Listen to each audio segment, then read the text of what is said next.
হরি বল। সম্মানীয় মঞ্চে উপবিষ্ট রয়েছেন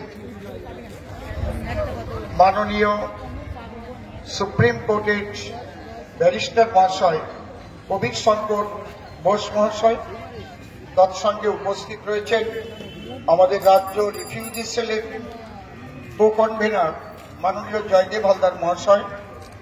রয়েছেন এই জেলার উদ্বাস্তু সেলের যিনি কনভেনার তৎসহ যিনি অ্যাঙ্কারিং করছেন, এবং আমি সকলের নাম জানি না যারা এখানে উপস্থিত রয়েছেন, এবং প্রশাসন থেকে যারা এসেছেন, সামনে যারা আমার মা বাবা ভাই বোন এখানে উপস্থিত হয়েছেন, সবাইকে আমি শুভ মকর সংক্রান্তির আন্তরিক শ্রদ্ধা জ্ঞাপন করি। এখানে আমার হঠাৎ আসা, একটা সেবামূলক ছোট্ট অনুষ্ঠান এখানে করা হয়েছে। আমাদের উদ্বাস্তু সেলের ব্যানার রয়েছে, মূলত আমাদের মাননীয় কবির শঙ্কর বোস মহাশয় এর উদ্যোক্তা। এখানে শীত বস্ত্র দান করা হবে, সেই উদ্দেশ্যে আমি উত্তরপাড়াতে যাব। আমাকে এই দিক দিয়ে ঘুরিয়ে এখানে আনা হয়েছে। আমি শুনেছিলাম আমাকে যেতে হবে হরি মন্দির হয়ে। আমি এখানে এসে দেখি তো আমার চেনা জায়গা, নীরাদা যতদিন বেঁচে ছিলেন, নীরা সাহা আপনাদের, আমি এখানে কতবার কবি গান করে গেছি। ঠিক তো নাকি? ঠিক বলছি তো? জোরে বলেন। নীরা সাহা খুব দাপটে মানুষ ছিলেন এবং তার সঙ্গে আমার আন্তরিকতা ছিল। সেই সুবাদে আমি এখানে যতবার এসেছি আপনারাও আসর ভরে দিয়েছেন। আমি আপনাদের কাছে কবি বলেই পরিচিত। হঠাৎ রাজনীতির মধ্যে এলাম, সাদা জামাই কালি লাগালাম, কারণ রাজনীতিতে গেলে তো কালি লেগে যায়, কারণ যারা বিরোধী পক্ষ থাকে তারা কালি ছিটায়। এটা হচ্ছে রাজনীতির নিয়ম, যে যত ভালো লোক হোক না কেন কালি তারে লাগাতে হবে, তাতে কিছু এসে যায় না। যে উদ্বাস্তু ব্যানারটা আপনারা দেখছেন, আমি চাই না যে এই উদ্বাস্তু নামটা ভারতবর্ষে আর থাকবে। আমি চাই না যে উদ্বাস্তু সেল বা উদ্বাস্তু নামটা ভারতবর্ষে আর থাকবে। কারণ কেন আমরা উদ্বাস্তু? দেখুন, প্রত্যেকটা রাজনৈতিক দল তারা সবাই বলে আমরা মানুষের উন্নয়ন করবার জন্যই ক্ষমতায় আসতে চাই, তাই না? এইবার ক্ষমতা যখন পায় তখন তাদের পরিচয় বা উপরের মুখ আর ভেতরের মুখোশ কি সেটা তখন খুলে যায়। সে উন্নয়ন করতে চায় না, দুর্নীতি করতে চায় না, চুরি করতে চায়, সেটা কিন্তু তার কর্মের দ্বারাই প্রমাণিত হয়, তাই তো নাকি? এখনো বিজেপি পশ্চিমবাংলায় আসেনি।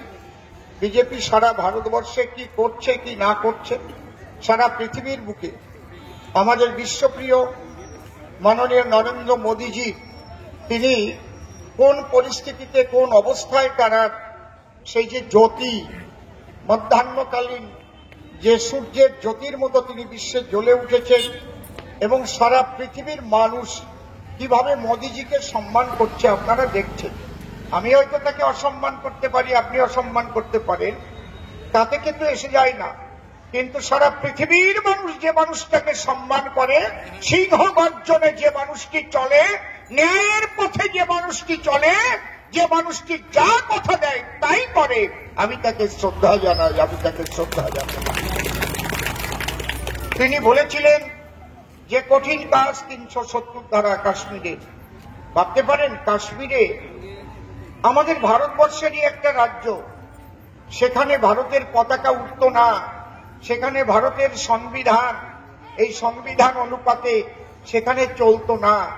কাশ্মীরের পণ্ডিতগুলোকে মেরে তাড়িয়ে খুন করে ধর্ষণ করে নারীদের সেখান থেকে পাঠিয়ে দেওয়া হয়েছিল। একটা আইন করে রেখেছিল কংগ্রেস, যেটা হচ্ছে 370 ধারা। ওখানে হাত দেবার মতো সাহস কারো বাপের ক্ষমতা হয়নি এই 75 বৎসরে। একমাত্র মোদীজি সেই 370 ধারা তুলে দিয়েছে। মুসলিম মায়েদের উপর যে নির্যাতন, 3 তালাক, তালাক তালাক তালাক, তোমার ঘরের বিবি পালাক, এটা হয় নাকি? সারা জীবন যারা নিয়ে সংসার করলাম যার সঙ্গে সংসার করে সন্তানাদি জন্মালাম, সে তালাক তালাক তালাক করবে। এক সংসারে থাকলে সবসময় কি আই লাভ ইউ হয় নাকি? মাঝে মাঝে গন্ডগোল হয় না কি? না না, সবসময় I love you I love you I love you এটা হয় নাকি কখনো? তাহলে একটু গন্ডগোলও বাঁধতে পারে, দু চার ফোঁটা চোখের জল ছড়তে পারে, আবার রাগ করে একটু বাপের বাড়িও যেতে পারে, আবার আদর করে নিয়েও আসে, একই গৃহবাসে থাকে। কি বাজে একটা আইন ছিল! সেই 3 তালাক আইনকে বরবাদ করে দিয়েছে এই আমার মোদিজি, এই বিজেপি সরকার, আর কেউ পারেনি। 500 বছরে একটা সমস্যা, 500 বছরে সমস্যা আরো বেশি তৈরি করেছিল আমাদের প্রয়াত রাজীব গান্ধী। তিনি কিন্তু ওই বিতর্কিত স্থানের দরজা খুলে দিয়ে সেই রামলালার পূজা করার অধিকার তিনি দিয়েছিলেন। সুপ্রিম কোর্টের রায় হয়েছে এবং তদন্ত করে দেখা গেছে যে ওখানে মন্দির ছিল, সেই মন্দির ভেঙে মন্দিরের উপরেই মসজিদ করা হয়েছে, এবং সেই মসজিদ থেকে আবার কথা দিয়েছিলেন আমার মোদিজি, এখানে রাম মন্দির তৈরি হবে, আগামী 22শে জানুয়ারি সেই রাম মন্দির উদ্বোধন হবে। আপনি বিজেপি করেন কি তৃণমূল করেন কি সিপিএম করেন কি কংগ্রেস করেন, এটা বড় কথা না। আপনি বলুন আপনি সনাতনী হিন্দু কিনা। তাহলে আপনি যদি সনাতনী হিন্দু হন, তাহলে এই যে আপনার ঐতিহ্য, ভারতবর্ষের ঐতিহ্য, আপনার যে ধর্মীয় ঐতিহ্য, আজ সারা বিশ্বের মানুষ তাকিয়ে দেখছে যে রাম মন্দির উদ্বোধন হচ্ছে, এতে আপনার গর্বে বুকটা ভরে যায় কিনা? ঘরে বসে একটু ভাবুন যে বিজেপি সরকার সেই রাম মন্দির উদ্বোধন করছে। একটা মন্দির করলেই বাকি, না করলেই বাকি, মানুষের খাদ্য বস্ত্র বাসস্থান এইটাই তো প্রধান। কিন্তু এই মন্দির কিন্তু যেন তেন মন্দির নয়, এটা হচ্ছে সনাতন হিন্দু ধর্মের মানুষের আবেগ, মর্যাদার মন্দির। তার মর্যাদা রক্ষা করবার জন্যই আমার মোদিজি এই রাম মন্দির তিনি উদ্বোধন করছেন। এটা মর্যাদা, আপনার মর্যাদা, আমার মর্যাদা। এটা তৃণমূল, সিপিএম, বিজেপি, কংগ্রেস তাদের কথা নয়। এইবার যে উদ্বাস্তুর কথা বলতে গেলাম, আমি ছোট্ট করে বলছি। এই উদ্বাস্তু, আমি প্রথমেই বলেছি আমি চাই না যে আমি উদ্বাস্তু সেলের কনভেনার থাকি বা উদ্বাস্তু নামটা থাকি। কেন বলছি? এটা একটা কলঙ্কিত নাম। আমরা কেন উদ্বাস্তু হব? আমরা তো ভারতেরই নাগরিক। কারণ যেদিন তোমরা ভারতকে ভাগ করেছিলে সেদিন তোমরা ইসলাম রাষ্ট্র করে দিয়েছিলে মুসলমানদের জন্য, একদম পরিষ্কার সাফ ক্লিয়ার কথা, এর মধ্যে কোনো জড়ানো নাই। তাহলে একটা রাষ্ট্র করে দিলে কাদের জন্য? মুসলমানদের জন্য।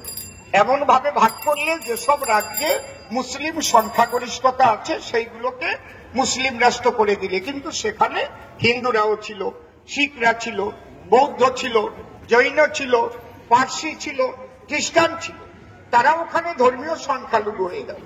এই জন্য গান্ধীজি বললেন যে যারা ওখানে ধর্মীয় সংখ্যালঘু থেকে গেল, তারা যেদিন ভারতবর্ষে আসবে সেদিন তারা ভারতের নাগরিকত্ব পাবে।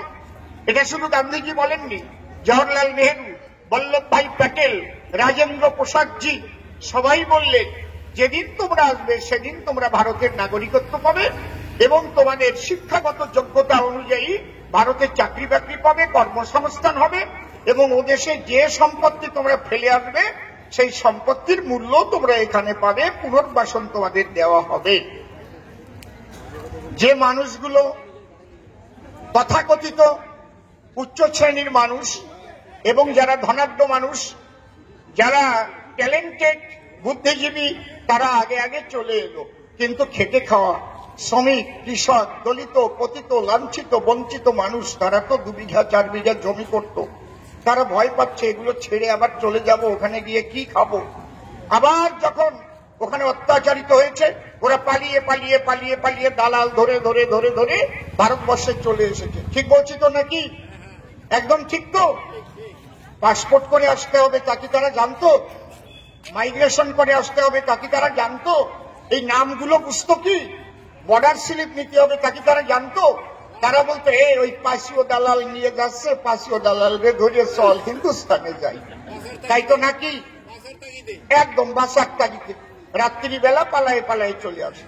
কিন্তু আপনারা তো জানেন না, 1955 সালে এই কংগ্রেসে নেহেরু মন্ত্রিসভা, সেই নেহেরু মন্ত্রিসভায় নাগরিকত্ব আইনটা কি করে রেখেছে জানেন? যেটাকে বলে principal act of citizenship 1955 2 B ধারায় কি লেখা আছে ফরেনার অ্যাক্টে জানেন কি তা আপনারা? জানেন না। আমার দুঃখ হয় তৎকালীন আমার সমাজের যারা নেতা ছিলেন সেই নেতাদের উপরে, তাদের বলা উচিত ছিল তোমরা কেউ পালিয়ে যেও না, পালিয়ে পালিয়ে গেলে এই পৃথিবীর কোন দেশে নাগরিকত্ব মেলে না। আপনি পৃথিবীর কোন দেশে যান তো, পালিয়ে ডুব দিয়ে আমেরিকায় ওঠেন তো, আপনি নাগরিকত্ব পান নাকি? তাহলে আপনি পালিয়ে গেলে কিন্তু নাগরিকত্ব কোন দেশে পান না, পৃথিবীর কোন দেশে হয় না। কিন্তু এখানে পালিয়ে এসে কেউ রেল লাইনের পাশে, কেউ রাস্তার পাশে, কারো টাকা থাকলে টাকা পয়সা দিয়ে দাদা ধরে দিদি ধরে ভোটের কার্ড করে নিয়েছেন, আপনারা রেশন কার্ড করে নিয়েছেন, তাই তো নাকি? ঠিক বলছি তো? বাবা আমার কথার মধ্যে কথা বলবেন না, আমি সবার কথা বলছি, আমি শুধু বিজেপির কথা বলছি না, আমি শুধু সিপিএম এর, কংগ্রেসের, তৃণমূলের কথা বলছি না, আমি এই উদ্বাস্তু সমাজের কথা বলছি। কি হলো? কে কাকে ভোট দেবেন সে তার ইচ্ছা, আমি কাউকে বলছি না যে এই জায়গায় আপনি ভোট দেবেন। আপনাদের যে বিরাট বিপদের কথাটা, সেই কথাটা আমি বলছি। তাহলে যারা পালিয়ে পালিয়ে এসেছেন তারা কিন্তু আইনের ঘরে লেখা আছে, যদি কেউ পালিয়ে পালিয়ে আসে এক কথায়, অথবা পাসপোর্ট করে এসে ভিসা শেষ হওয়ার পরে যদি তার দেশে ফিরে না যায়, সে ইললিগাল মাইগ্রেন্ট অর্থাৎ অবৈধ অনুপ্রবেশকারী, সে যদি ধরা পড়ে, তার ভোটার কার্ড থাকুক আর আধার কার্ড থাকুক আর প্যান কার্ড থাকুক আর রেশন কার্ড থাকুক, ধরা পড়ে যাবেই যাবে। মনে করেন আমার বাবা 42 বছর বয়সে, তিনি 80 সালে এই দেশে এসেছেন আমাদের নিয়ে, মনে করেন। তাহলে আমার বাবা 45 বছর বয়সে ভোটার কার্ডে নাম উঠেছে, তারপরে আমার নাম উঠেছে, তারপরে মনে করেন আমাকে দিয়ে বলছি, তাহলে আমার বাবার নামটা কিন্তু ভোটার লিস্টে নাই। আর আমার বাবার 45 বছরে ভোটার লিস্টে নাম উঠেছে, আমার বাবার ভোটার লিস্টে নাম ওঠার কথা ছিল 21 বছর বয়সে। একেবারে ধরার আর কোন মানে এড়াবার কায়দা নাই। এই জন্য 1952 সালের ভোটার লিস্ট থেকে কারেন্ট ভোটার লিস্ট সব পাঠিয়ে দিতে হয়েছে সব রাজ্যের। কোথায়? স্বরাষ্ট্র দপ্তরে। মাননীয় মুখ্যমন্ত্রীও পাঠিয়ে দিয়েছেন। জিজ্ঞেস করবেন আপনি, জিজ্ঞেস করবেন আপনারা কি ভোটার লিস্ট গুলো সব স্বরাষ্ট্র দপ্তরে পাঠিয়ে দিয়েছেন? কেন পাঠিয়েছে? যে 52 সালের পরের থেকে কারেন্ট ভোটার লিস্টে ঠিক এই মানুষগুলো কারা, তাদের চিহ্নিত করতে হবে যে তারা কোন দেশ থেকে নিশ্চয়ই এসেছে। তাহলে দেশ থেকে যদি এসে থাকে, পাসপোর্ট করে এলো কিনা, পালিয়ে এলো কিনা, মাইগ্রেশন করে এলো কিনা, বর্ডার স্লিপ নিয়ে এলো কিনা, বোঝা যাচ্ছে কি? একেই বলে NRC, national register of citizen. আপনি সত্যি সত্যি এদেশের নাগরিকত্ব পাবার সত্যি সত্যি উপযুক্ত কিনা, এটা কিন্তু তদন্ত হবে। আজ হোক, কাল হোক, পরশু হোক। মাননীয় মুখ্যমন্ত্রী বলছেন আমি যতদিন আছি এগুলো করতে দেব না। আপনি তো চিরকাল থাকবেন না। আমি এখানে কথা বলছি, কালকেও আমার মৃত্যু হতে পারে, কখন কে মরে যাবে বলা যায় না, কখন কোন সরকার আসবে। তাহলে একদিন না একদিন এই বাছাই কিন্তু হবে যে কারা কারা পালিয়ে এসেছে। তখন এই মানুষগুলো ধরা পড়ে গেলে কি হবে? এদের সমস্ত বরবাদ হয়ে যাবে। একটা টিপিতে, এখন ডিজিটাল ইন্ডিয়া, শুধু একটা বোতাম টিপে দেবে, ওখান থেকে নামগুলো কেটে বেরিয়ে যাবে, আধার কার্ড লক হয়ে যাবে, ব্যাংকের টাকা তুলতে পারবেন না, গাড়ি বাড়ি সমস্ত কিছু আপনার সব লাইসেন্স বাতিল হয়ে যাবে, দলিল আর জমি কিনতে পারবেন না, বেচতেও পারবেন না। এত বড় সমস্যার মুখে এই উদ্বাস্তুরা রয়েছে, যারা পালিয়ে এসেছে এবং যারা পাসপোর্ট করে এসে ফিরে যায় না বাংলাদেশ বা পাকিস্তানে। এই মানুষগুলোকে মুক্তি দেবার জন্য আমি লড়াই করেছিলাম, তাদের নিয়ে, মতুয়া মহাসংঘ নিয়ে লড়াই করেছিলাম। আমাদের নিখিল ভারত বাঙালি উদ্বাস্তু সমন্বয় সমিতিকে নিয়ে 3 বার যন্তর মন্তর করেছি। 3 বার আমার স্টেজে আমাদের মাননীয় মোদীজি 9 জন এমপিকেও পাঠিয়ে দিয়েছে। ওই জগন্নাথ সরকার, খগেন মুর্মু, তারপরে সৌমিত্র খা, তারপরে মনোজ তেওয়ারি, অর্জুন সিং, এদের পাঠিয়ে দিয়েছিল। আমি ওখানে দাঁড়িয়ে বলেছিলাম যদি এই কঠিন আইন, এই কালা কানুন, এইটাকে পরিবর্তন না করে তাহলে আমি পশ্চিম বাংলায় বিজেপি সাফ করে দেব। আমি নিজে এইরকম বক্তব্য রাখছি। সাদা পুলিশে ঘিরে আছে, लोकसभाয় তখন খবর চলে গেল এই বেঙ্গল से কোন মহারাজ जी आया ऐसा ऐसा बात बोलता है তখন 9 জন এমপি পাঠিয়ে এটা হচ্ছে 2019 সালের ডিসেম্বরের 2 তারিখ সৌমিত্র খায়েস আমার বুক চেপে ধরে বলল দাদা এইভাবে বলবেন না বলবো না মানে 6 কোটি মানুষ তারা নাগরিকত্বহীন হয়ে যাবে তার চাইতে আমার মতো মানুষ মরে যাওয়া ভালো আমার মতো মানুষ বেঁচে থেকে কি লাভ আছে কিসের কবি গান গাই আমি তাহলে আমার সন্তানদের আমার নাতিপুতিদের আমি কোথায় রেখে যাচ্ছি ইলিগাল মাইগ্রেন্টেরা আমার বাপ ঠাকুর দাদা যদি পালিয়ে এসে থাকে আমার কথা দিয়েই বলছি তখন বলল মোদিজি আমাদের পাঠিয়েছে 7 দিনের মধ্যে সিএ করা হবে ওই আইন পরিবর্তন হয়ে যাবে যারা পালিয়ে এসেছে যারা পাসপোর্ট করে এসে নাও গেছে তাদের আর অবৈধ অনুপ্রবেশকারী তকমা থাকবে না তাদের বৈধ করে দেওয়া হবে আমাকে এইটা বললো যখন আমি একদম কবিগানের দল নিয়ে গেছি রোল হারমোনিয়ামটাম দিয়ে গান গাচ্ছি আর ধমাধম ধমাধম বুঝতে পারছেন আমি দাঁড়িয়ে বললাম তোমাদের ভয় নাই খবর এসে গেছে 7 দিনের মধ্যে এই আইন পরিবর্তন হয়ে যাবে এই আইন যদি বিজেপি সরকার পরিবর্তন করে আমি অসীম সরকার কথা দিচ্ছি যতদিন বেঁচে থাকবো এই ভারতীয় জনতা পার্টির জন্য আমার শেষ রক্তবিন্দু আমি দিয়ে যাব তাহলে কয় তারিখে মোদিজি কথা দিল 2 তারিখে পাশ হলো কয় তারিখে 7 দিন হলে কয় তারিখ হয় দেখো কোনো 9 তারিখে লোকসভায় একদম একটাও মিথ্যে কথা না 9 তারিখে লোকসভায় পাশ হলো 11 তারিখে রাজ্যসভায় পাশ হলো আর মহামান্য রাষ্ট্রপতি স্বাক্ষর করলেন কিন্তু আপনারা দেখেছেন মাননীয় মুখ্যমন্ত্রী এই সিএর বিরোধিতা করেছে মিথ্যা কথা বলে কি এই সিএ লাগু হলে মুসলমানদের ভারত থেকে তাড়িয়ে দেওয়া হবে একদম মিথ্যা কথা এখানে মুসলমানের একটা অক্ষর লেখা নাই ওয়াও লেখা নাই